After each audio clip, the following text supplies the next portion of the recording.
Hey panning family, thanks so much for joining me today. Get settled in for a long video because this update is super overdue. Okay, so this is going to be my first Pan That Palette update, and it is May 7th when I am filming this, so you guys haven't missed any videos. I just haven't been posting because I have given myself way too much work to do, and I was feeling a little guilty for really not having any progress to show you guys. So I kind of wanted to wait a sufficient amount of time so I can show you guys dips, so I can show you guys actual changes in my cream products. And so I'm kind of doing a non-traditional Pan That palette this year. I am not panning one palette exclusively, but one, I'm trying to pan as many eyeshadows as possible, and that means just hitting pan on them. And then I'm also trying to use as much cream shadows as possible. So what I called my pan on as many shadows as possible portion of my project as Mission Pan Possible. And then as far as cream shadows, I am calling that Cream Shadow Crush. So let's go ahead and get started with the Cream Shadow Crush. Okay, so first of all, I wanted to start off with my stick cream shadows. I was working on mostly for the last couple months these two from Urban Decay and this one from Tarte. So I have Sin and Juju right here, and I actually have a notebook where I can show you the progress. So Sin is probably a good 1/4 of an inch less than it was before, and Juju is also a little bit lower. So that's where I got in the first 5 months with those shades. Now I did want to say that even though I can wear these shades alone, I've actually been layering some of my eyeshadows, my powder eyeshadows over them. So I will go ahead and show those to you when I get to the Mission Pan Possible portion. And then for my Tarte one, I haven't used it that much just because I haven't really been drawn to the color.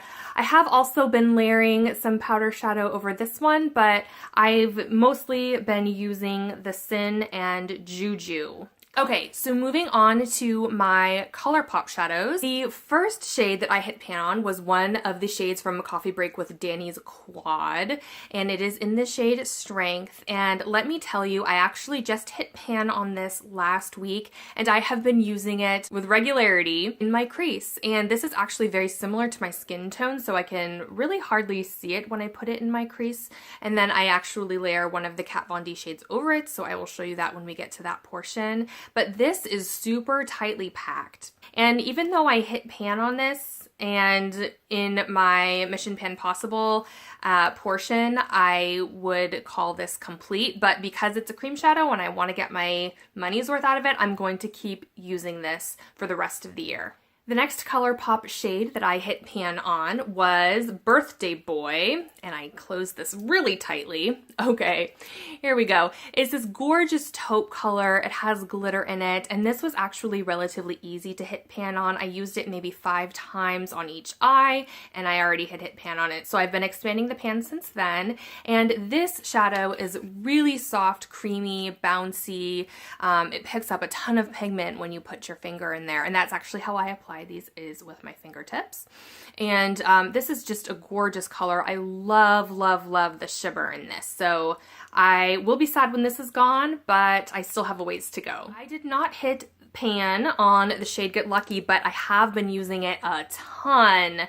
And this isn't as firmly pressed as I would say Strength is, but I do dip my finger in it. It's still soft, it's still creamy, still picks up a bunch of pigment, and it transfers really well, but I just haven't hit pan on it yet. And I do layer a powder shadow over this also. Another one of the cream shadows that I've really been enjoying is this one from the My Little Pony collection in the color Sunbeam. It's this gorgeous lavender color with glitter in it, and this one is so, so beautiful. And I'm really sad that it is a limited edition color because I would probably wear this every single day. But you can see that there is a dip in there, but I still have a ways to go to hit pan.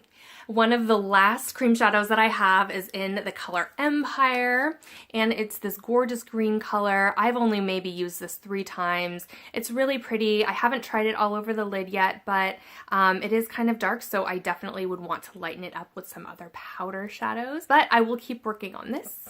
And the last ColourPop shade that I will actually be decluttering is in the color Dare. It just dried out on me, so it's super stiff, and whenever I apply it, I get blue glitter all over my face that I have a heck of a time cleaning up. And so if I had used this a little bit sooner in its life, I probably would have really enjoyed it, but this was just my fault because I didn't use it for almost a year until after I purchased it. The last cream shadow that I just wanted to discuss with you guys that I added into my project is this Mary Kay shadow stick, and it's in the color Sage. It's pretty old, and so it's been discontinued years ago, but it's just kind of this green, it's just kind of this light green color, and I actually don't particularly care for this formula alone because it never dries down. So what I've been doing is I've been layering some of my Kat Von D eyeshadows over it. So let's go ahead and get started on the Mission Pan Possible section of this project. I am going to start you guys off with the palette that has the most pan on it. It is my Urban Decay Naked Basics palette, and I actually used this quite a bit last year with my Naked palette, so I already had some pretty good dips going in there before I started this project, but I wanted to just toss it in and get more use out of it. Alright, so as you can see, I have hit sizable dips on the colors Walk of Shame and Foxy, and I use these both as highlight shades. And for the sake of this project, I'm going to go ahead and call these done, even though I am so tempted to keep working on them because they have pan in them and I just kind of, want to finish them, even though I'm pretty sure they would still be hanging around by the end of the year. And I'll go ahead and turn you around so you can kind of see the other dips that are going on in this palette.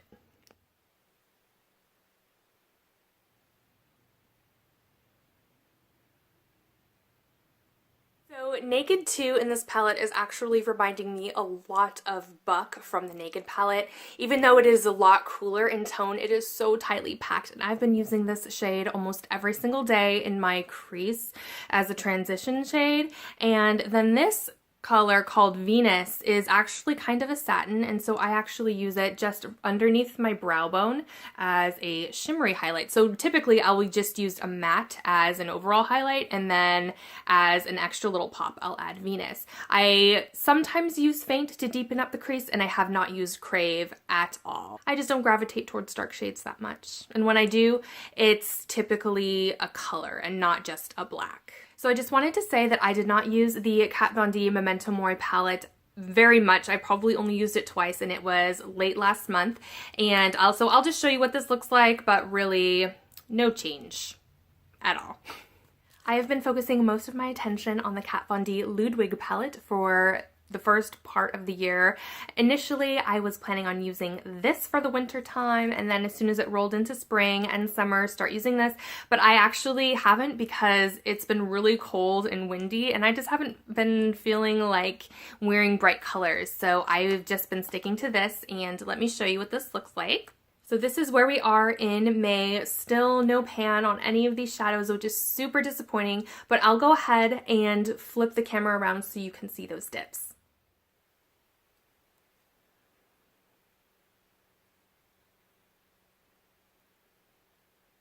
My favorite shadow in this palette, as you might have been able to tell from the dips, is this third one in called Downtown. And I really enjoy layering it over these two cream shades, the Urban Decay in Sin and the Tarte in Rose Gold. It takes on a really beautiful foiled metallic look that is just stunning, and so that's actually the all over lid shade that I have been gravitating towards. I've also been using this green one in the shade Dime Bag, and this one has actually lost its pigment quite a bit from when I remember when I first bought it, but this palette is pretty old. So I've been layering it over the Mary Kay cream shadow in Sage, and that helps the cream shadow set, and it also just makes the green color pop. And so I have been using that as well. I haven't used this black Lucifer at all just because I really don't care for dark shades, as I've said before. This color, this brown matte shade over here called Leather, is gorgeous. It's smooth, it's soft, and I love putting it in the outer corner. And these two shades I do use as highlight shades, however, they are a little bit crumbly. And this one here called Clay has glitter in it, and so when I put it on the brow bone, it just kind of glitter falls all over my face, which is, you know, kind of annoying. But you know, I'll use them, but I don't really care for either of them. I mean, the color, like I said, they're crumbly, they're a little bit hard to blend and work with.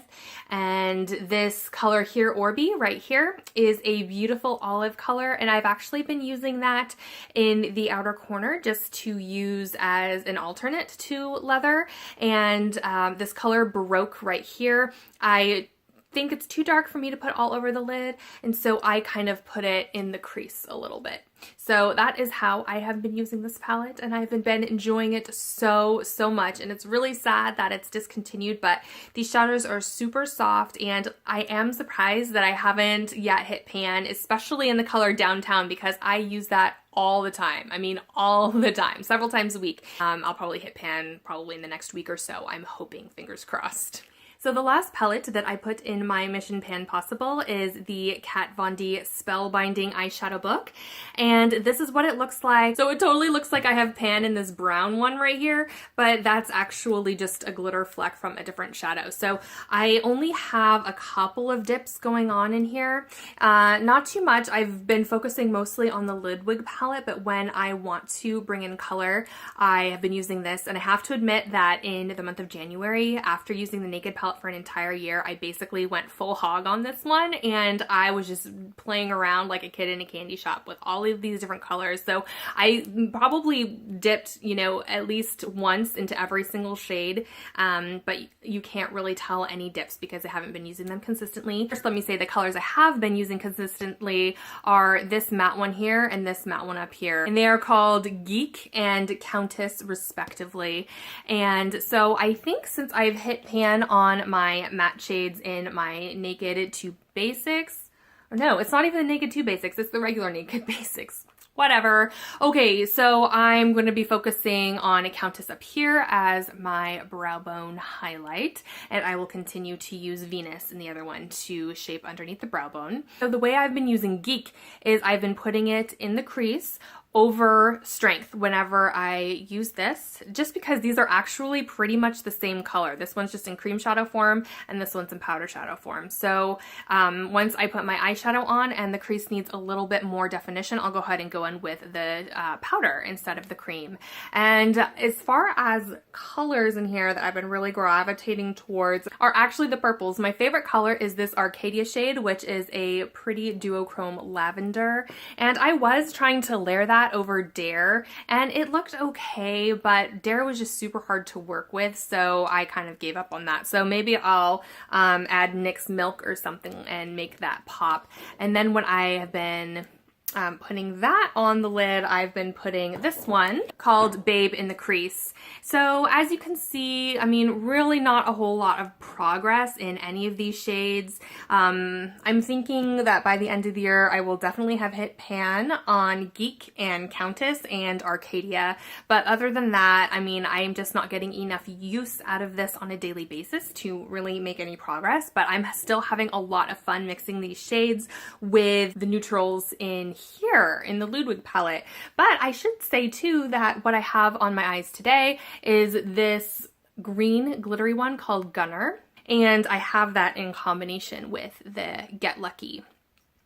And I really do like this combination. I think it's really lovely. When I really want to spice up the outer corner, I have actually been gravitating toward, you know, these shades here. This red shade called WTF is so beautiful in combination with the Ludwig palette, with that color Downtown, as I mentioned. I enjoy using the green shade. This blue shade right here is really gorgeous too, and just in combination with the neutrals. So I've decided that I really use pops of color instead of creating super colorful looks. That's just how I feel most comfortable wearing eyeshadow, especially in my work environment. The days that I'm off is when I usually play around. I mean, I could probably pull off this look at work. I'm not sure if I'd feel super comfortable doing it, but I don't think anybody would say anything to me. So this is what this palette looks like. So there are a couple more things that I wanted to mention. I had said earlier in the video that I do layer some eyeshadows over the gold Get Lucky shade from ColourPop. And so I've been pulling in my Urban Decay Loves NYC palette for this. And I've been using the color Maui Wowie. I've actually just recently started pulling in this color to put over Get Lucky, only because I thought, well, I mean, this color is beautiful on its own, and it dries beautifully and it stays all day, but I figured just to get some more use out of my shadows, I will go ahead and put Maui Wowie over it, and they are actually very similar in color, and I bet the Maui Wowie has probably lost some pigment since this is an old palette, and so it just kind of brings out the color. Granted, this does have a bunch of glitter, so I have to kind of be patient when I create a look like this, and I try to not be in a hurry. I'll choose one of the other shadows if I am, but it still really is a fun combination, so just wanted to show you that.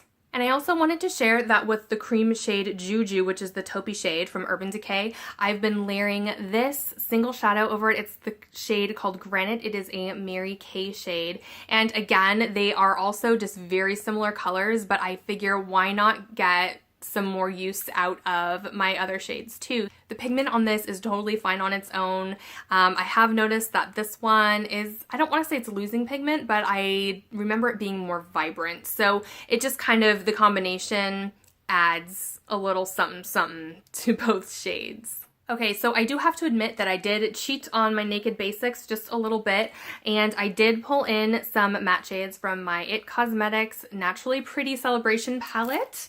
And you're not going to see any dips in there, but I just wanted to show you that I have actually been deviating a little bit from the plan. And I've been using this and I've enjoyed it. And mostly I've been using actually like the warmer shades up here, just because the Naked 2 is super cool, and I'm warm toned, and I think I'm deciding that I actually really prefer warm tones on my skin versus cool tones. So when I want a warmer look, I have just been reaching for some of these shades in here. Okay, so this project is definitely going a heck of a lot slower than I thought it was going to be. I thought that the Kat Von D eyeshadows were super powdery and that they were going to be really easy to hit pan on, and they haven't been. And the ColourPop shadows really also haven't been living up to my expectations. They are a lot more packed in there than I thought they were going to be. So like I said, it was really easy to hit pan on Birthday Boy, but that was actually kind of about it. Anyway, the goal is to use up your makeup, to use up products in your collection, and as you can see, I kind of have a lot back there.